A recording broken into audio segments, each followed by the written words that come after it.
বেলডাঙ্গা থানার খাগড়ুপাড়া মোড় এলাকায় জাতীয় সড়কে বাইক দুর্ঘটনায় প্রাণ গেল এক কিশোরের। বাইকে ছিল ৩ জন, গুরুতর আহত আরও 2 জন।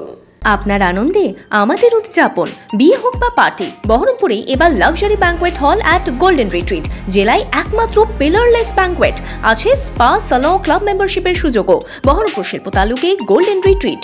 জলসা থেকে ফেরার পথে বেলডাঙ্গায় জাতীয় সড়কে ভয়াবহ দুর্ঘটনা, প্রাণ গেল এক কিশোরের, গুরুতর আহত আরও 2 জন। জানা গেছে, রবিবার সন্ধ্যায় বেলডাঙ্গার সরুলিয়া মাদ্রাসায় জলসা শুনে বাইকে বাড়ি ফিরছিল 3 জন।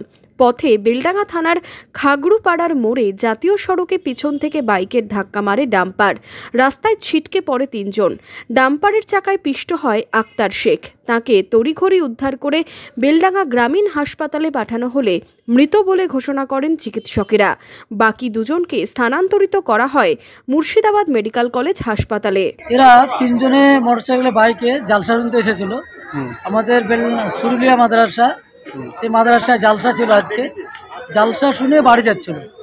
বাড়ি যেতে যেতে রাস্তাতে একটা ডাম্পারের সঙ্গে ডাম্পার পেছন থেকে মারার পরে 3 জনই কিন্তু পড়ে যায়। তার মধ্যে এই একটা ছোট ছেলে, যেটা প্রায় অনুমানিক 11.5-12 বছর বয়স, নাম হচ্ছে শান। এই ছেলেটা ডাম্পারে আঘাত খেয়ে সঙ্গে সঙ্গে পড়ে যায় চাকার তলে, প্রতিবিষ্ট হয়ে মারা যায় সঙ্গে সঙ্গে।